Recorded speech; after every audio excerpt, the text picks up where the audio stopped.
Hi, welcome back to A Case of Books, and welcome to the third and final part of our Bailey's kind of reading. It's all been working up to this. Yes, we've got the 6 books on the shortlist, which full disclosure, I've read four and a half of them. I'm kind of still hoping I'm going to have read all of them by the ceremony next week, but at point of filming, I've read 4 and a half of them. And I've read 5 and a half. So between us, we're nearly there. Yeah. So we're going to do a kind of whistle-stop tour through the 6 books, and then we're going to do what our personal sort of order of preference is, and then we're going to try and pick a joint prediction. It's going to be interesting. Yeah. Okay, so should we do it in alphabetical order? Yeah, that makes sense. Which means this is first. Okay. No, it doesn't. It means this is first.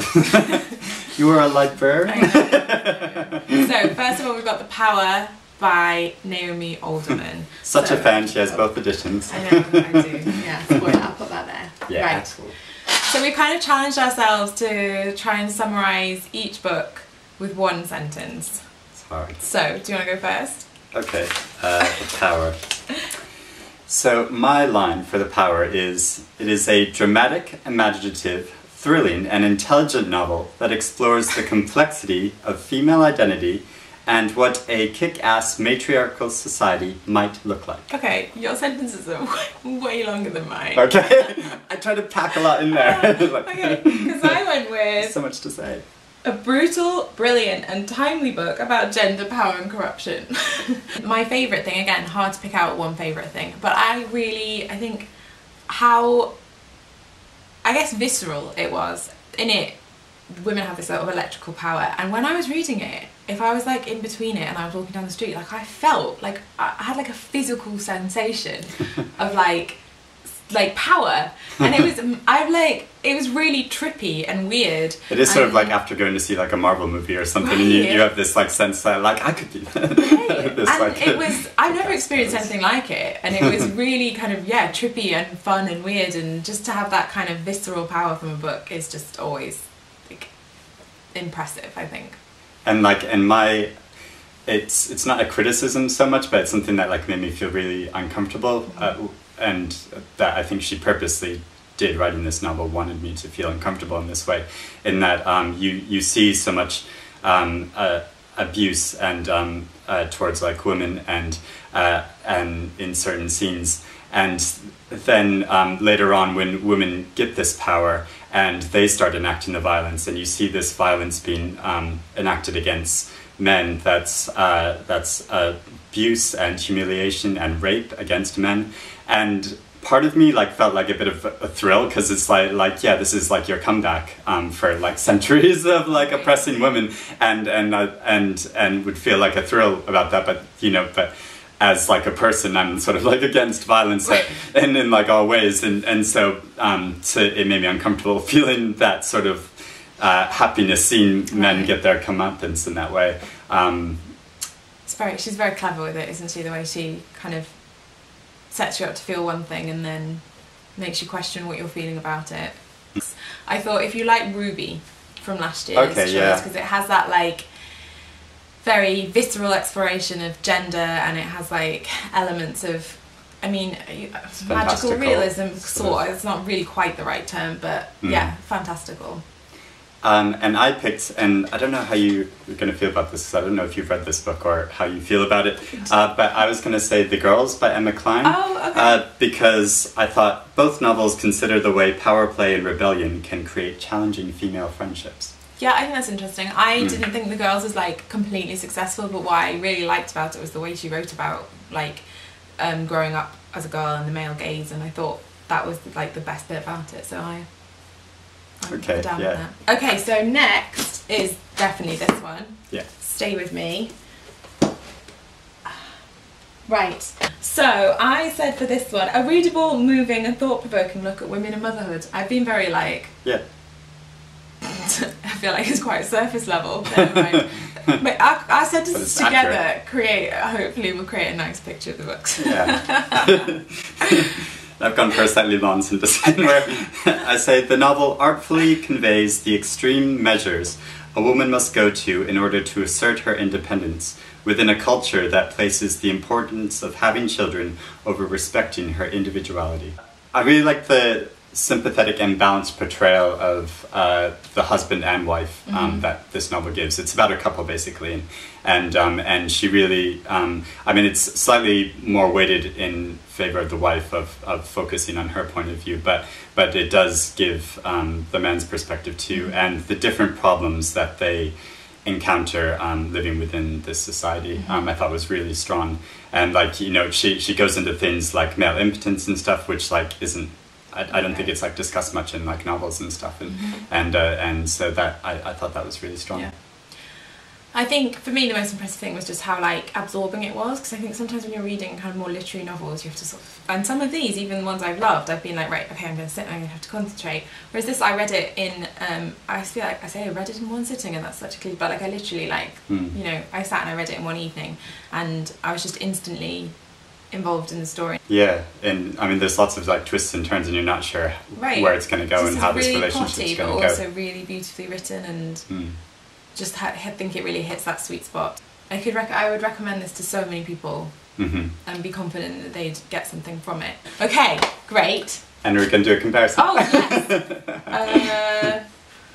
Like half of a yellow sun, for if we're going with the Bailey's list, is the kind of perhaps most obvious one. Yeah, because it actually engages a lot with political stuff, as Half a Yellow Sun does. It's kind of the balance between politics and like personal life set in a kind of dramatic kind of political background. And actually I picked a Bailey's book too, and I don't know if this will be prophetic, but last year's winner, The Glorious Heresies by Lisa McNerney, because both of them, I think, how do I put it? In my like eloquent way, I put it down. Although these books take place in very different countries and cultures, at their cores both novels are tragic romances where the couple's relationship is doomed to fail because of the insidious ideologies and broken social systems that surround them.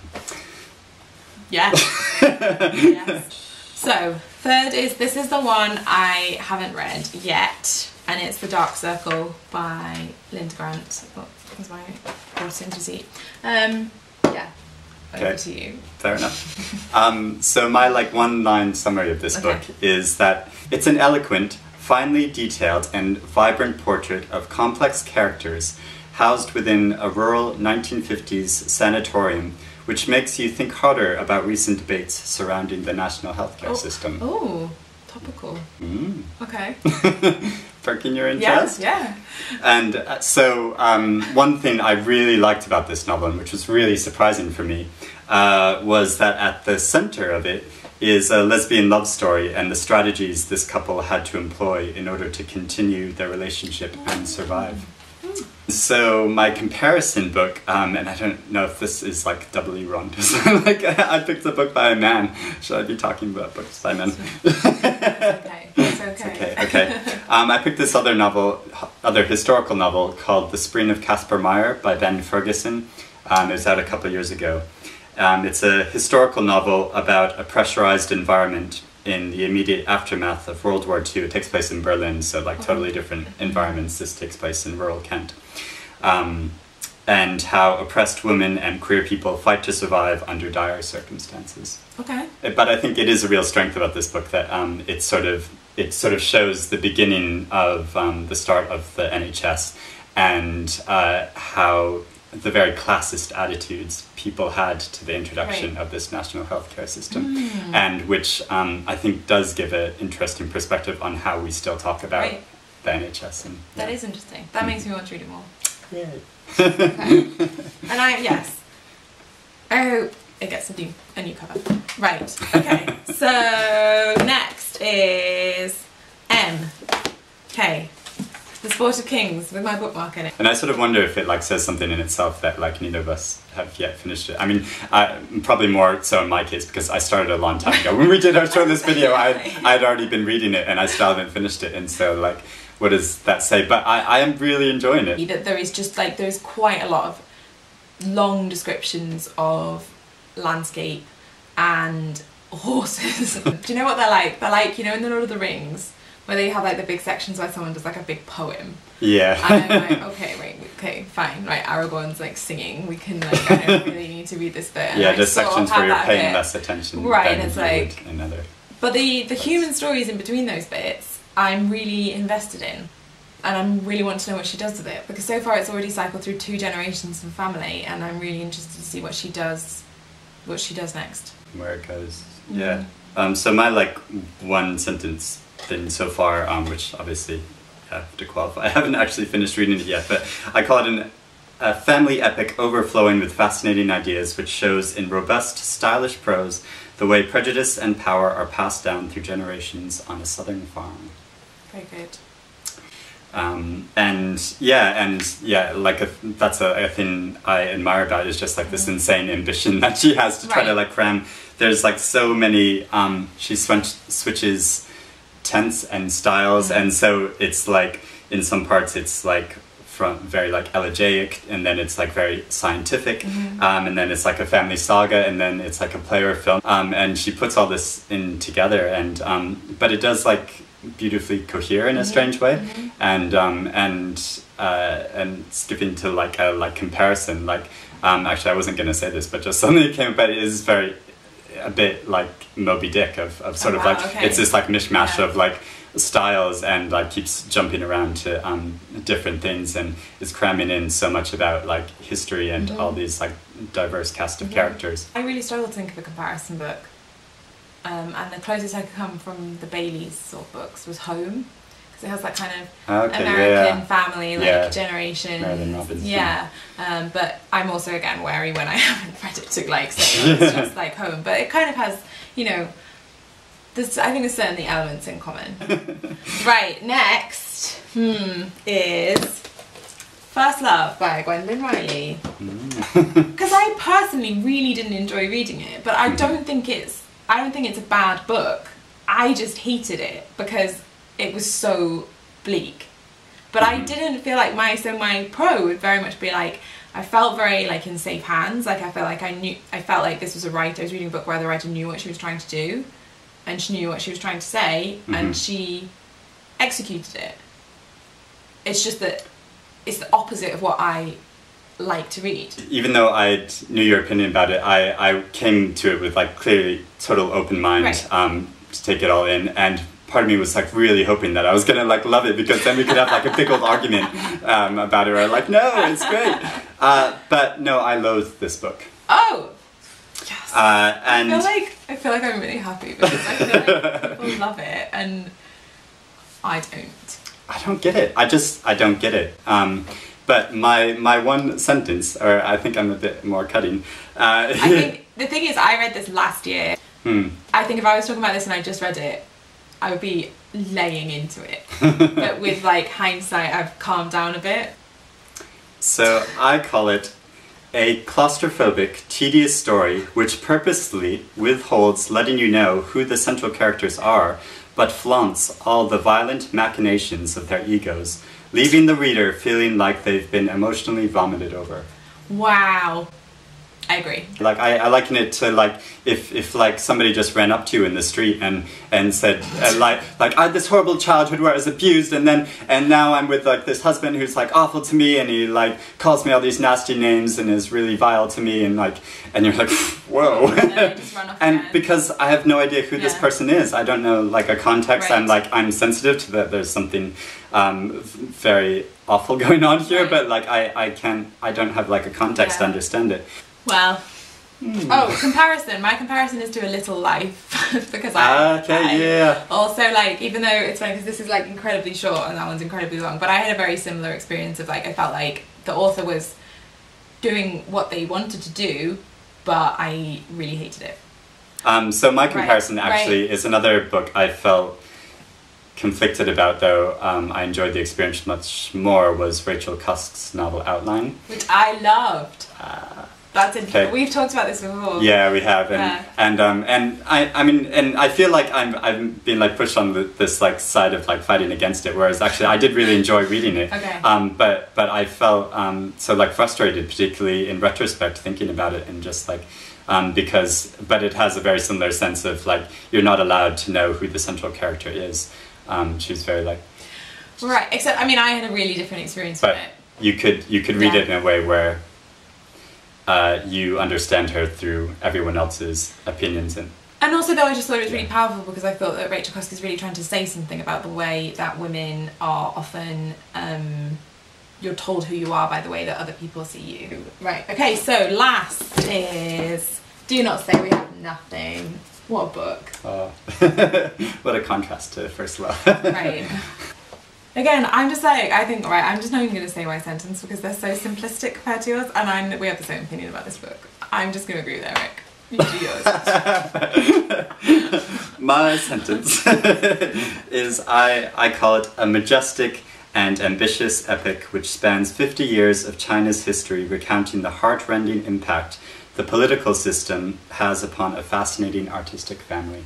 I agree. I'd be nitpicking to sort of pick out stuff that I didn't think worked, but I think for me the only sort of con is it does take a little bit to get into. You do have to concentrate. I had the same con, yeah. Like, you know, stick with it for the first sort of 50 pages and then you'll be transported, but and I'm particularly concerned about that because I think it must put a lot of readers off that will probably like put it aside after 50 pages and not go back to it. Yeah. But there's so many wonderful things in this book that stick with it. It's worth it. Really, so worth it. Yeah. I think again, it's actually similar to Stay With Me, but to a whole new level. I think it just manages to get that. It's so emotionally resonant, but it's so beautiful and lyrical, and to have both of those done to such a sort of executed to such a high level was just it's like a treat to read. One thing I picked out, because in similarly, like there's so much like I could say, but just because there's so much in it about music. Yes. And she conveys in this really beautiful way that music can like personally affect us and change us. And there's this wonderful line I want to read where I think that really captures this. There's this character named Sparrow whose niece Julie feels, inside her head the music built columns and arches. It cleared a space within and without, a new consciousness. So there were worlds buried inside other worlds, but first you had to find the opening and the entryway. Like, oh, that's beautiful. That is such an amazing way of like the effect music can have on us, and just suddenly like see a whole new perspective, and particularly within the context she's writing about in this like oppressive Maoist regime in China, and where how people had to imaginatively find their way out of this like oppressive political system. That's just so strong and like and relevant for today. Right. My comparison was Hilary Mantel, because I think she has that style where you really have to concentrate to start with. You have to commit to sort of reading it and getting into the voice of it. But once you sort of hit that certain point, it just becomes kind of magical. And I think if you're a Hilary Mantel fan, I think that this would be very much up your street. That's a great comparison. Yeah. And I would say like totally like that field. I compared it to like Dickens a bit, like of sort of like A Tale of Two Cities, particularly in the way that like I mean she I mean they both sort of give like these sprawling stories of like a changing society with like really vibrant characters, and also in particular in the way that they name their characters, and the way that Madame Tien names some of these characters where their name is really like an emotive thing, characteristic about their personality. And so some of the characters in this novel are called Big Mother Knife. There's a translator named the Lady Dostoevsky, and Comrade Glass Eye. And I just like I just love the way she does character names and then builds out fleshes them out as a character within the context of the story. It's great. That's a not very quick look at all those things. No. That took longer than I thought it would. Okay, so what we're going to do now is our personal order. Okay, do you want to go first? Okay. Bottom first. Okay. I'll hold them for you, I'll do it. How did you know? Okay, I wonder if I can predict. No, you tell me. Okay, so this one at the bottom. First Love at the bottom. And then I think it is really difficult because the other 5 books I think are all really strong, but if I have to put in order, I would probably put Annie Grant next. And then, like, I sort of hate doing this because I feel like it's unfair as I haven't finished it yet, and it is so impressive. Anyway, sorry, I'll stop qualifying, but just, and then... that's okay. The power. Okay. Oops, sorry. Okay. That's my list. Okay, right. Looking at the top. Mine is, same, that's at the bottom. And then I have to put, this is like, I'm putting a book I haven't read above it, but I just don't think I could like get as irritated by that as I could by that. And then this is similar, then the Sport of Kings, again partly because I haven't finished it, and partly because, although I think it's very impressive, I can't see myself like emotionally connecting with it in the way that I connected with these three. And then it would be this one for me, and then I really struggle between these two. These were two books, these were two of my absolute favourite books I read last year, and I'm thrilled they're both shortlisted. I would probably do it this way round. I think in terms of, I love The Power so much, and I would actually really like it to win, but I think this book will stay with me for an awfully long time. I would also like these two. It's very like, it's a knife edge for me. What's your prediction? I think it is like really difficult. Like, sorry, in like the past like 2 years, I've felt very confident in which book was going to win, and in this year, I think it's so difficult. I think really it could be any of those four. Yeah, any of these four. Like, because it'll just come down to the preferences of the judges. Oh, I don't know. You go first. I think maybe The Power. Yeah. Because I think with this one, it might not be a book that sort of has that unanimous. I also think that The Power has such a like broad appeal. I would just love to see it sort of, much as I would obviously love to see this get a sort of broader audience, The Power, I just would love to see like every other person on the tube reading it. And I just think as well, like it's, I mean, actually all of these are sort of timely in different ways, but I do think The Power as well, with what's going on in the world, and particularly with Trump and the way he treats, you know, his sort of dismissiveness about women, I do think as well it's like, it's a book that really makes people think, and I think that it's a book that I would really like more men to read, and I just think it's a really topical, challenging, but also really fun read. Because really I wanted this to win the Booker, and then I would want this to win the Bailey. Yeah, if we could go back in time. Because this didn't win the Booker, I want it to win something because it's extraordinary. But I just don't know if it's... I don't know. Yeah, I'm going to go with The Power, I think. Okay. Yeah, and I'll agree. But that's not at all it's way less confident than I normally am with my predictions. No, I think this has a really, really strong chance of winning. Okay, so if we're gonna, surrounded by so many provisos and talking about how uncomfortable we are, but if we have to go for our prediction, so The Power. It's going to be The Power. Yeah. Right, so that's what we thought of the books, and that's what we think is going to win next week. Do let us know if you've read any or all of them, what your order of preference is, and what your prediction is. Yeah, let us know in the comments. Really be interested to hear what other people think. Yeah, and then the winner will be announced next Wednesday night on the 7th of June. Also, I hope you've enjoyed these videos that we have made together about the Bailey's Prize. We have another kind of joint project in the works, which hopefully you will see end of June. Hopefully, yeah.